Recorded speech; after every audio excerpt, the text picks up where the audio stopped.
Hey guys what's up, this is Shivam Mishra, you are welcome back to the learn book. तो child development and pedagogy के एक और video में आपका स्वागत है। इस वीडियो में हम यूपी टेट परीक्षा 2018 में जो प्रश्न पूछे गए थे उनमें से 1 से 15 तक के प्रश्नों को हम डिस्कस कर रहे होंगे।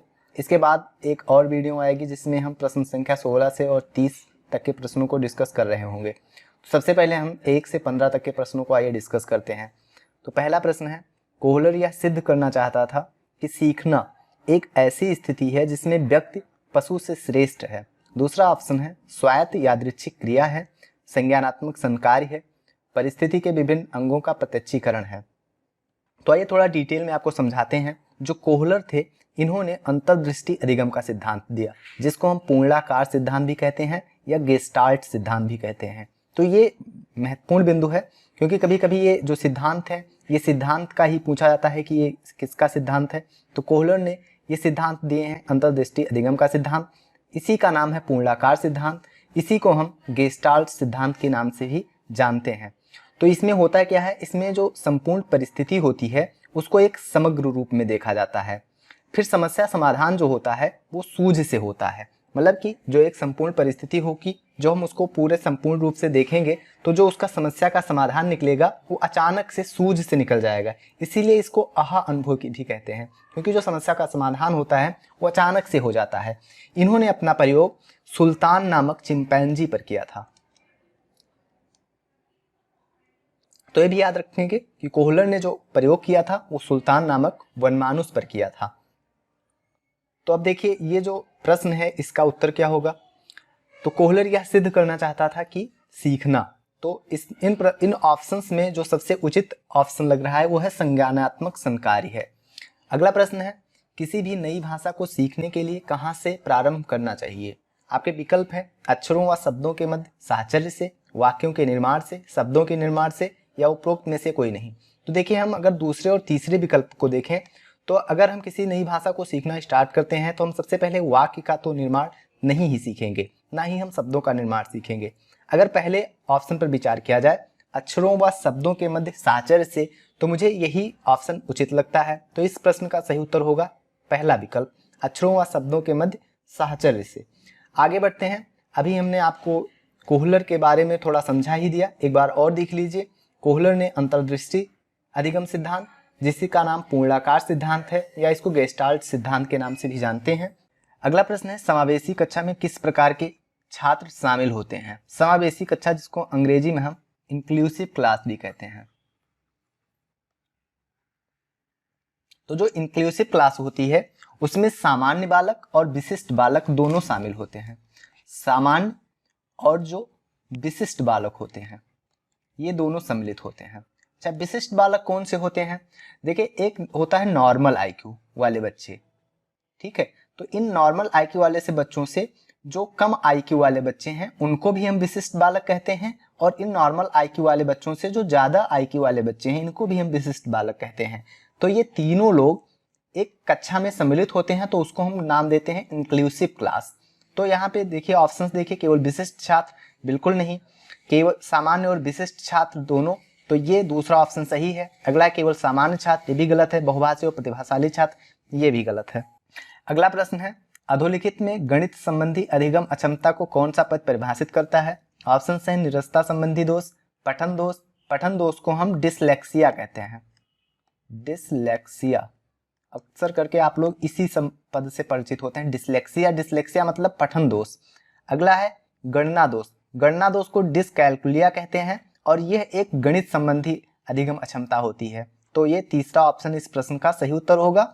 ये अक्सर करके कभी कभी इंग्लिश वाला वर्ड लिखा होता है डिसकैलकुलिया, तो इसको भी याद रखेंगे। अगला प्रश्न है, समावेशीकरण की सफलता के लिए आवश्यक है। ऑप्शन है क्षमता निर्माण का अभाव, अभिभावकों की भागीदारी का ना होना, अलगाव या संवेदनशीलता। प्रश्न को ध्यान से पढ़ेंगे तो पूछा है समावेशीकरण में सफलता के लिए आवश्यक है।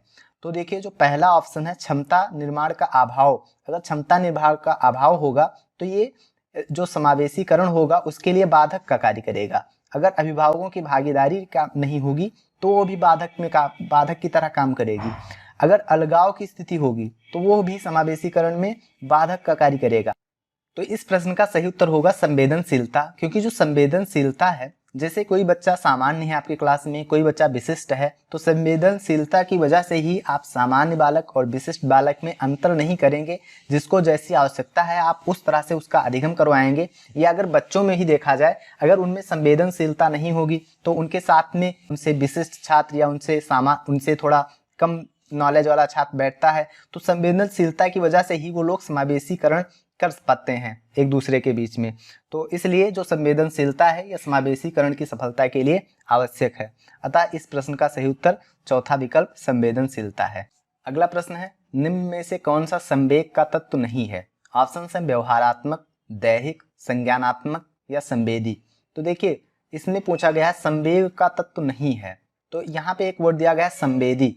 अंग्रेजी में इसको इमोशन कहा जाता है, तो इमोशन का ही ये हिंदी स्वरूप है संवेदी, और यही संवेग का तत्व नहीं है।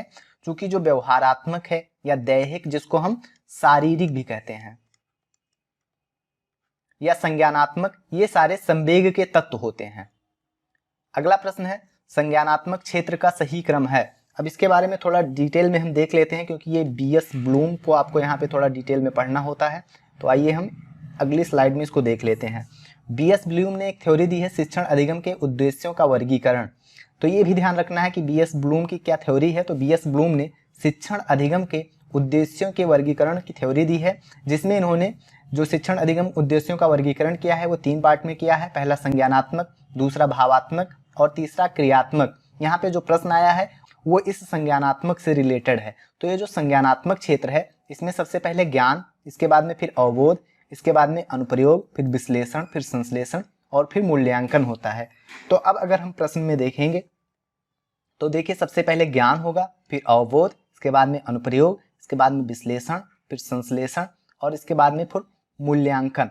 तो इस तरह से इस प्रश्न का सही उत्तर होगा चौथा विकल्प, ज्ञान, अवबोध, अनुप्रयोग, विश्लेषण, संश्लेषण और इसके बाद फिर मूल्यांकन। अगला प्रश्न, निम्न में से कौन से अच्छे शिक्षण की विशेषता नहीं है? ऑप्शन है स्वेच्छाचारी, जनतांत्रिक, सहानुभूतिपूर्ण या वांछनीय सूचनाएं देने वाला। अब देखिए अगर ऑप्शंस को आप ध्यान से पढ़ेंगे तो जनतांत्रिक अगर एक अच्छे शिक्षण की विशेषता होती है, सहानुभूतिपूर्ण यह भी एक अच्छे शिक्षण की विशेषता होती है, वांछनीय पूर्ण सूचनाएं देने वाला यह भी एक अच्छे शिक्षण की विशेषता है। जो अच्छे शिक्षण की विशेषता नहीं है वो है स्वेच्छाचारी। तो इसलिए इस प्रश्न का सही उत्तर होगा ए विकल्प। इसके अलावा सारे विशेषता होती हैं, इसलिए इस प्रश्न का सही उत्तर नहीं होंगी।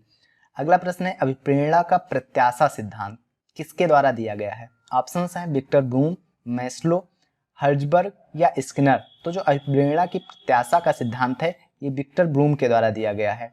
तो इस प्रश्न का सही उत्तर होगा ए विकल्प, विक्टर ब्रूम।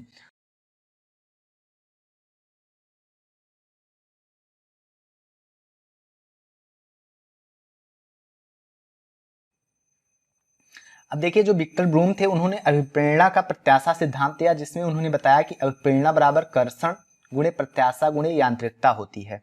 कर्षण में ये होता है कि व्यक्ति यह सोचता है कि क्या मैं प्रयास करने की क्षमता रखता हूँ, और वहीं प्रत्याशा में व्यक्ति यह सोचता है कि क्या मेरे प्रयास लक्ष्य की प्राप्ति कर पाएंगे, और यांत्रिकता में व्यक्ति यह सोचता है कि क्या लक्ष्य प्राप्त करने पर वांछनीय पुरस्कार मिलेगा। और जो हर्जबर्ग, जो तीसरा ऑप्शन दिया गया है हर्जबर्ग ने द्विकारक सिद्धांत दिया है। वहीं पे मास्लो ने मांग का सिद्धांत दिया है। मांग का सिद्धांत मास्लो ने दिया है और स्किनर ने आरएस थ्योरी दी है। अगला प्रश्न है, अग्रिम व्यवस्थापक प्रतिमान किस परिवार से संबंधित है? ऑप्शन है व्यक्तिकरण, सामाजिक अंतःक्रिया, सूचना प्रक्रियाकरण, व्यवहार परिमार्जन। तो जो अग्रिम व्यवस्थापक प्रतिमान है ये सूचना प्रक्रियाकरण परिवार से संबंधित है। इस प्रश्न का सही उत्तर होगा तीसरा विकल्प। अगला प्रश्न है, कौशलों के स्थानांतरण के लिए कौन सा उपयोगी है? ऑप्शन है कौशल अंतरण एक गति है ना कि उद्देश्य। अगला है रेखीय अभिक्रम, अगला है शाखीय अभिक्रम, अगला है तैयारी और अर्जन। तो कौशल स्थानांतरण के लिए जो उपयोगी है वो पहला ऑप्शन सही होगा, कौशल अंतरण एक गति है ना कि उद्देश्य। अगला प्रश्न है, निम्न में से कौन सा शिक्षण सूत्र नहीं है? ऑप्शन है सरल से कठिन की ओर, अनिश्चित से निश्चित की ओर, दृश्य से अदृश्य की ओर, निगमन से आगमन की ओर। तो पहला ऑप्शन सरल से कठिन की ओर ये सही है, अनिश्चित से निश्चित की ओर यह भी सही है, दृश्य से अदृश्य की ओर यह भी सही है, निगमन से आगमन की ओर ये गलत है। निगमन से आगमन की ओर नहीं बल्कि आगमन से निगमन की ओर होता है। आगमन से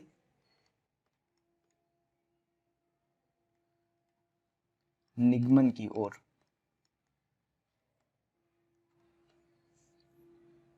अगला प्रश्न है, सूक्ष्म शिक्षण चक्र का प्रथम पद होता है। ऑप्शन है प्रतिपुष्टि, शिक्षण, योजना बनाना, प्रस्तावना।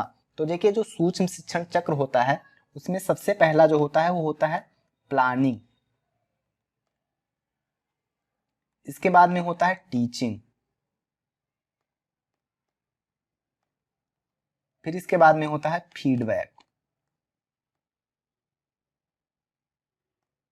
और इसके बाद में फिर होता है रीप्लानिंग, और फिर इसके बाद में होता है फिर रीटीचिंग, और इसके बाद में फिर होता है रीफीडबैक। तो इसमें पूछा गया है कि प्रथम पद कौन सा होता है। तो देखिए प्रथम पद होता है प्लानिंग, प्लानिंग मतलब कि योजना बनाना। तो इस प्रश्न का सही उत्तर होगा तीसरा विकल्प, योजना बनाना। अब जो सूक्ष्म शिक्षण चक्र होता है ये इसमें टोटल 6 चरण होते हैं, और ये 6 चरण टोटल 36 मिनट के होते हैं, जिसमें प्लानिंग को समय नहीं दिया जाता है शुरुआत वाला, और फिर टीचिंग को 6 मिनट, फीडबैक को 12 मिनट, रीप्लानिंग को फीडबैक को भी 6 मिनट दिए जाते हैं, और रीप्लानिंग को 12 मिनट, और फिर रीटीचिंग को 6 मिनट, और रीफीडबैक को 6 मिनट। तो इस तरह से टोटल 36 मिनट दिए जाते हैं, जिसमें से प्लानिंग को समय नहीं दिया जाता, बट चरणों में इस प्लानिंग को गिना जाता है। पहला चरण योजना बनाना होता है। अगला प्रश्न है, निम्न में से कौन सा अवबोध स्तर के शिक्षण में शामिल है। ऑप्शंस हैं पृथक्करण, अनुप्रयोग, तुलना या अन्वेषण। तो देखिए जो अवबोध स्तर का शिक्षण होता है, सबसे पहले जो शिक्षण का स्तर होता है उसमें देखिए ये बहुत इंपॉर्टेंट है, कई बार पूछा गया है। सबसे पहले होता है स्मृति स्तर, और दूसरा होता है अवबोध स्तर, और तीसरा होता है चिंतन स्तर। तो इसमें देखो जो स्मृति स्तर होता है इसमें टोटल 5 पद हैं, जो अवबोध स्तर होता है इसमें 5 पद हैं, जो चिंतन स्तर होता है इसमें टोटल 4 पद हैं। अब जो अवबोध स्तर है उसमें देख लीजिए कि कौन कौन से पद होते हैं। तो सबसे पहला होता है खोज, फिर इसके बाद में होता है प्रस्तुतिकरण, फिर इसके बाद में होता है आत्मसात करना, फिर इसके बाद में होता है ऑर्गेनाइज मतलब संगठन, और इसके बाद में फिर होता है रिसाइट करना मतलब अभिव्यक्तिकरण।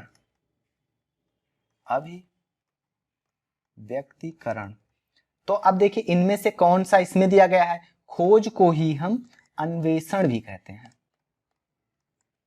तो अन्वेषण इस अवबोध स्तर के शिक्षण में शामिल है। तो इस प्रश्न का सही उत्तर होगा चौथा विकल्प, अन्वेषण। और ये सारे स्टेप्स याद कर लीजिए। अगला प्रश्न है, शैक्षिक सुधारों में प्रभावी विकेंद्रीकरण तभी संभव होगा जब खंड व संकुल संदर्भ केंद्रों की भागीदारी बढ़े, ये सही है। स्थानीय संदर्भ व्यक्ति उपलब्ध हो, यह भी सही है। अध्यापकों के पास संसाधन और प्रासंगिक सामग्री भी मौजूद हो, यह भी सत्य है। तो इस तरह से 15वें का सही उत्तर होगा चौथा विकल्प, 1, 2 और 3, ये तीनों कथन सही हैं। तो गाइज इस वीडियो में बस, अगले वीडियो में हम प्रश्न संख्या 16 से 30 तक के प्रश्नों को कवर कर रहे होंगे। तो अगले वीडियो में आपसे फिर मिलते हैं, तक के लिए धन्यवाद।